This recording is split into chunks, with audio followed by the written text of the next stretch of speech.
अस्सलाम वालेकुम। आपके प्लान के हिसाब से और आपने जो हमें बताया था कि एक टॉपिक था जो आपके टीचर ने आपको कंप्लीट करा दिया और उसके हवाले से उन्होंने आपको कुछ क्वेश्चंस भी कराए थे जो कल की हमने क्लासेस टीम में जो है वो कंटिन्यू किया था। आज का टॉपिक हमारा नेचुरल रिसोर्सेज के हवाले से है। पहली बात तो ये आपको ये पता होना चाहिए कि रिसोर्सेज होते क्या है, रिसोर्सेज मीन्स को कहते हैं, ठीक है ना, वसाइल को कहते हैं। और दूसरी बात ये हमारे पास ज़राए जिसे कहते हैं, और नेचुरल का मतलब होता है जो नेचर से रिलेटेड है, जो कुदरत से रिलेटेड है। अगर देखा जाए ना तो नेचुरल रिसोर्सेज अकर होते हैं नेचुरली विदिन अवर एनवायरनमेंट। जिस माहौल में, एनवायरनमेंट कहते हैं सराउंडिंग को, हम जिस माहौल में रहते हैं ना एक्चुअली वहाँ पे नेचुरल रिसोर्सेज की एग्जिस्टेंस मौजूद होती है। नेचुरल रिसोर्स मेनली ड्राइव होते हैं अपने हमारे इन्वायरमेंट से। तो नेचुरल रिसोर्सेज क्या हैं? ये वो रिसोर्सेज होते हैं जो आप ड्रॉ करते हैं किससे, नेचर से, ठीक है, and use without much modification, और बग़ैर किसी मॉडिफिकेशन के, बग़ैर किसी ऑल्ट्रेशन का हम उसका इस्तेमाल करते हैं। सही, ये वो तमाम तर रिसोर्सेज होते हैं जो कि कहाँ से आ रहे हैं, जो कि आपके इन्वायरमेंट से आ रहे हैं। इन्वायरमेंट हमारा सराउंड होता है, थिंग्स अराउंड अस जो हमारे इर्द गिर्द मौजूद है। दो तरह के इन्वायरमेंट्स हमारे एक्चुअली मौजूद होते हैं, एक हमारा नेचुरल होता है, एक हमारा जो होता है वो कल्चरल इन्वायरमेंट होता है। नेचुरल इन्वायरमेंट वो होता है जो कुदरत की तरफ से हमें मिल रहा है। जैसे हम सन रेज़ मिलती हैं हमें, जो सनलाइट हमें मिल रही है, ठीक है, नेचुरल रिसोर्स है जिसकी शक्ल में हम लोग सोलर एनर्जी से फ़ायदा उठा रहे हैं, ठीक है। इसके अलावा हमारे पास एयर है, वाटर है, ये वो सारी चीज़ें हैं जो कि कुदरत की तरफ से, नेचर की तरफ से, हम और आप इसको नहीं बना रहे। और वो तमाम तर चीज़ें एक ऐसे इन्वायरमेंट से, एक ऐसे सराउंडिंग से रिलेटेड हो जो कि ह्यूमन मेड हो। ह्यूमन मेड का मतलब ये होता है, जैसे सपोज़ दैट अगर मैं आपसे एक बात कहती हूँ कि एक शख्स दुनिया में पैदा होता है, वो न्यूट्रल होता है, उसको नहीं पता कि उसका मज़हब क्या होगा, उसकी बिलीव्स क्या होंगे, उसके अकायद क्या होंगे, उसकी ज़बान क्या होगी, उसकी कास्ट क्या होगी, नोबडी नोज़ अबाउट इट। सही, लेकिन जैसे जिस ख़ानदान में, जिस घराने में वो पैदा होता है ना, बस उसी से, वहाँ से पता शुरू हो जाता है कि भई इसकी लैंग्वेज उर्दू होगी या सिंधी होगी या पंजाबी होगी या क्रिश्चियनिटी होगी या अरबिक होगी, ठीक है, या फ़ारसी होगी। जिस घराने में वो पैदा होगा उस माहौल से वो जो चीज़ें अडॉप्ट करता है ना, वो एनवायरनमेंट हमारा कहलाता है ह्यूमन मेड एनवायरनमेंट या कल्चरल एनवायरनमेंट। तो जब हम लोग एनवायरनमेंट की इतनी बातें कर रहे हैं ना, तो यहाँ मैंने बोला कि देखिए ये सारा का सारा, इसमें जो डोमिनेंट पार्टनर है ना हमारा, वो है नेचर। अब नेचुरल रिसोर्सेज के फ़ायदे क्या है, इसकी अहमियत क्या है? देखिए इसकी अहमियत बड़ी, सबसे ज़्यादा ये इसका प्लस पॉइंट है, और ये समझ लें कि इसी वजह से नेचुरल रिसोर्सेज ज़्यादा ख़ास हैं। अब ये जो सारे पॉइंट्स हमने आपको निकाल के दिए ना, ये आप अपने पास लिखेंगे, और किसी भी किस्म का सवाल है, एमसीक्यूज़ आते हैं आपके, ठीक है ना, या आपकी शॉर्ट क्वेश्चंस आते हैं, तो आप बासानी इसके आंसर्स बना सकते हैं। जब आपके एग्ज़ाम्स होंगे तो ये टॉपिक हम दोबारा आपको नहीं कराएंगे। नेचुरल रिसोर्सेज के इम्पोर्टेंस क्या है? जैसे हवा है, ज़मीन है, पानी है, या वाइल्ड लाइफ, जितना भी हमारा वाइल्ड लाइफ मौजूद है, प्लांट्स है, सॉइल है, ये सारी की सारी चीज़ें हमें हमारी बेसिक नीड्स में आती हैं, जिसकी वजह से हम लोग फूड, एनर्जी और हेल्थ को इंजॉय करते हैं। सही समझ रहे हैं ना बात को? ज़ाहिर है लैंड है, लैंड के ऊपर कल्टीवेशन होती है, फार्मिंग होती है, और इसकी शक्ल में हमें एग्रीकल्चर कमोडिटीज़ मिलती हैं, अनाज मिलता है हमें, जो हम खाते हैं as a food stuff. Energy हमारे पास देखें, यहाँ इन्होंने बात करी कि वाटर है, ठीक है ना, सन रेज़ है, ये सारी चीज़ें क्या हैं, हमें एनर्जी देती हैं, सोलर की शक्ल में, लाइट एनर्जी की शक्ल में, हीट एनर्जी की शक्ल में, ये बखूबी आप अच्छी तरह जानते हैं। और जब हेल्थ के हवाले से बात आती है तो आपको पता है कि जो सेहत होती है, सेहत बेस करती है न्यूट्रिएंट्स पे, हमारी नशोनुमा, और वो तमाम तर चीज़ें जो हम ले रहे हैं, तो ये सब चीज़ें ना बेसिकली हमारे इन्वायरमेंट से ही रिलेटेड है। तो जैसा हमारा माहौल होगा, उस माहौल के हिसाब से जो हम खाएंगे, ठीक है ना, जो एनर्जी हमें मिलेगी, उसी तरह से हमारी सेहत भी हमारा सिंबल शो करेगी। अब what are the main objectives of a natural resource? To offer the resources for upcoming a generation, आगे आने वाली जो यूथ होगी, आगे आने वाली जो जनरेशन होगी, ठीक है ना, तो उसको ये मज़ीद जनरलाइज़ करेगी कि देखिए हमारे पास इतने रिसोर्सेज मौजूद है। एक चीज़ है, अगर कुदरत ने आपको ये तमाम तर चीज़ें दे दी हैं ना, अब आपने उसके ऊपर काम करके उसको मज़ीद एफ़र्ट दिखा के उस पर मज़ीद काम करके खूब से खूब तर चीज़ें बनानी है, टेक्नोलॉजी इंट्रोड्यूस करानी है। लेकिन ये चीज़ें कुदरत ने अपने हाथ में रखी हुई हैं। अब इसके बाद वो कह रहा है इम्प्रूव करते हैं quality of living of all the organism. अब आपको ऑर्गेनिज़म पता है, प्लांट्स भी होते हैं, एनिमल्स भी होते हैं, चाहे किसी का भी लाइफस्टाइल हो, ये नेचुरल रिसोर्स जो होते हैं ना, ये बहुत मायने रखते हैं। हम जो अक्सर बोलते रहते हैं ना, देखें इकॉनमी में, सोसाइटी में ग्लोबल वार्मिंग आ रही है, ठीक है ना, इससे हमें नहीं पता, इससे हमारा माहौल ख़राब हो रहा है, हमारे नेचुरल रिसोर्सेज जो हो रहे हैं ना वो डिस्टर्ब हो रहे हैं।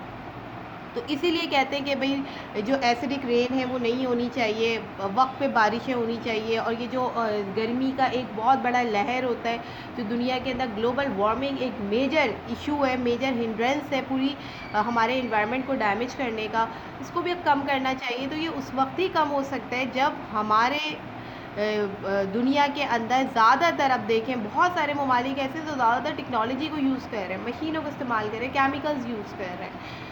तो क्या हो रहा है, माहौल के अंदर जो फ्रेश एयर है उसकी कमी है हमारे पास। ज़ाहिर फ़िज़ा के अंदर आलूदा हवाएं जा रही हैं, केमिकल्स जो है वो आपकी लेयर का हिस्सा बन रहे हैं, जो ओजोन लेयर होती है हमारी। क्यों हमारी इतनी डिप्लेशन हो रहा है उसके अंदर, इसकी वजह सारी यही है। तो हम अपने नेचुरल रिसोर्स को अगर चाहते हैं ना कि ये सेव हो, तो हमें अपने माहौल को भी बेहतर करना पड़ेगा।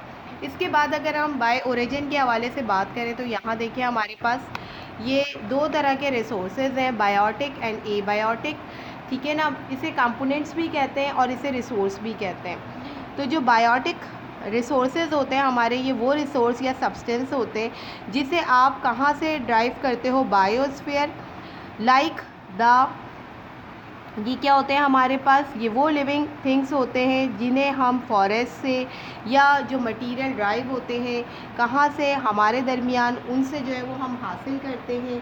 बेसिकली जो बायोटिक रिसोर्सेज होते हैं ना, ये लिविंग और ऑर्गेनिक मटेरियल से हासिल किए जाते हैं। जैसे जिसके अंदर क्या क्या चीज़ें आती हैं, फॉरेस्ट, जंगलात आते हैं, जानवर आते हैं, परिंदे आते हैं, मछलियाँ आ गई आपकी, ये सारी चीज़ें ऑब्टेन करती हैं इसको। अच्छा, फॉसिल फ्यूल्स जो होते हैं ना, फॉसिल फ्यूल्स हमारे पास वो होते हैं जिसे हम बतौर फ्यूल या बतौर ईंधन के तौर पे इस्तेमाल करते हैं। तो फॉसिल फ्यूल्स की जो कैटेगरी है ना, जिसके अंदर कोयला आता है, कोल है, पेट्रोलियम है, नेचुरल गैस है, वो भी इसी कैटेगरी में आती है आपकी। समझ रहे हैं बात। बायोटिक के अंदर इसे एग्जॉस्टेबल नेचुरल रिसोर्स भी कहा जाता है, ठीक। कि ये वो तमाम तर रिसोर्सेज होते हैं जिन्हें हम जो है वो एज अ फ्यूल इस्तेमाल करते हैं, इसीलिए इन्हें फॉसिल फ्यूल की कैटेगरी में भी कैटेगराइज किया जाता है। इसके बाद हम आते हैं ए बायोटिक के ऊपर। ए बायोटिक जो हमारे पास रिसोर्सेज हैं, ये कहाँ से आते हैं, ये नॉन लिविंग और नॉन ऑर्गेनिक मटेरियल से, वो लिविंग और ऑर्गेनिक मटेरियल से होते हैं, ये नॉन लिविंग और नॉन ऑर्गेनिक मटेरियल से होते हैं, ठीक है। दोनों के मेजर डिफरेंसेस याद रखिएगा।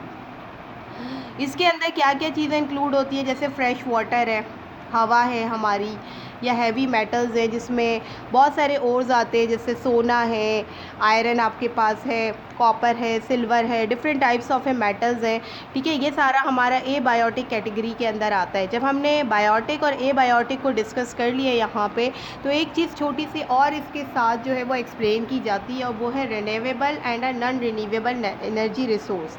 नेचुरल रिसोर्स बोलो, एनर्जी रिसोर्स बोलो, बात एक ही है।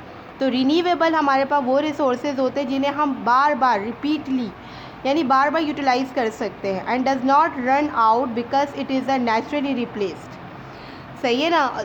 इसके अंदर हमारे पास क्या आता है, सोलर है। सोलर क्या होता है, जो सूरज की रोशनी से हम एनर्जी फॉर्म करते हैं। विंड है, हाइड्रो, हाइड्रो पानी को कहते हैं, हाइड्रो का वर्ड पानी के लिए इस्तेमाल होता है, वाटर के लिए इस्तेमाल होता है, ठीक है। इसके बाद बायोम से एनर्जी है, जो प्लांट से एनर्जी हासिल की जाती है।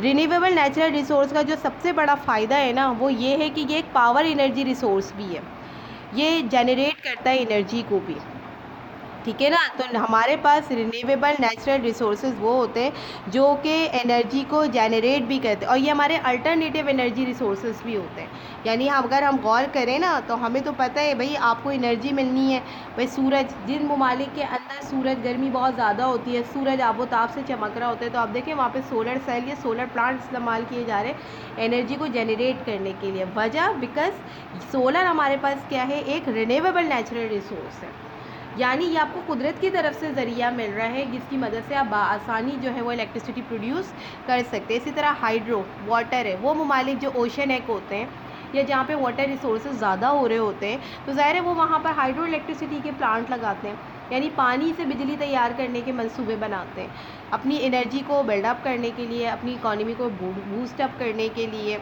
क्योंकि जब तक एनर्जी के अंदर आप क्राइसिस पे रहोगे ना, यानी अगर आपकी इकॉनमी के अंदर अगर आपकी सोसाइटी में, अगर आपके मुल्क में, अगर आपकी रियासत में अगर एनर्जी की शॉर्टेज होगी, यानी बिजली नहीं है, तो फिर फैक्ट्रीज नहीं चलेंगी, मिल्स नहीं चलेंगी, सही है ना, मैन्युफैक्चरिंग सेक्टर काम नहीं करेगा, तो डेवलपमेंट कहाँ से होगी। तो अल्टरनेटिव इन तमाम तर चीज़ों की नीड चेन की तरह चलती है।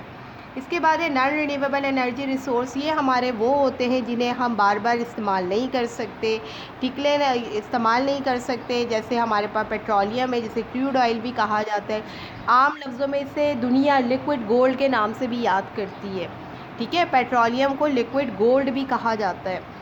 नेचुरल गैस आ गई। नेचुरल गैस की कैटेगरी आपको पता है, एलपीजी होता है, सीएनजी होता है, ठीक है ना। ये तमाम तर all the categories are included as a natural gas, and natural gas is a non renewable natural resource, ठीक है। इसके अलावा हमारे पास कोयला है, लैंड सरफेसेस है, न्यूक्लियर एनर्जी। अब ये देखें, जो मैंने आपको ऊपर बायोटिक रिसोर्सेज पढ़ाए थे ना, ये बायोटिक रिसोर्सेज किसको कवर कर रहे थे? Fossil fuel. और ये तमाम तर हमारे फॉसिल फ्यूल्स हैं।